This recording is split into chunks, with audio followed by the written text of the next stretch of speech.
So may question po tayo dito. Paano ko raw po nalalaman yung chord progression ng kanta kahit iniiba-iba ko po o tinatranspose ko po yung mga mga kanta? Yan po yung kagandahan na alam po natin yung family of chords. Sabi ko po sa inyo, ito yung mga kinong kanta.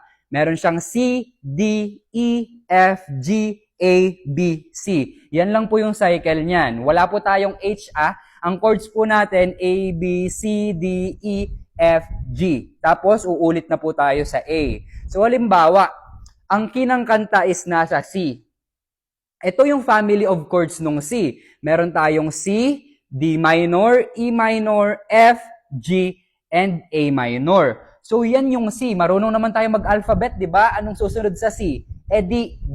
Ibig sabihin, yung family of chords nung D, kung galing ka sa C, dadagdagan mo lang ng tigigisa. Itong D minor, magiging E minor pag nasa key of D ka na, yung E minor magiging F sharp minor, yung F dagdagan mo ng isa magiging G, yung G dagdagan mo ng isa magiging A, yung A minor dagdagan mo ng isa magiging B minor.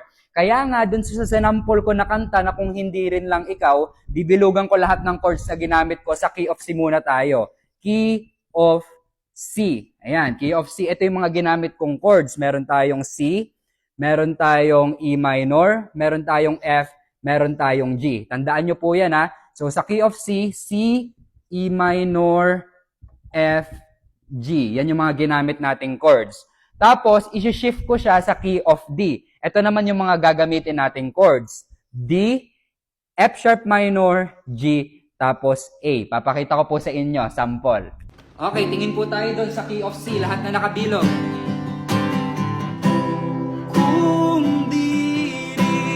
Tayo sa huli, awatin ang sarili na umibig pang muli. Ayan, nagamit natin lahat na nakabilog. Gusto ko siyang itaas pa ng isa. So, ang gagawin ko, ito naman yung gagamitin ko, yung lahat na nakabilog sa key of D. Kung di rin tayo sa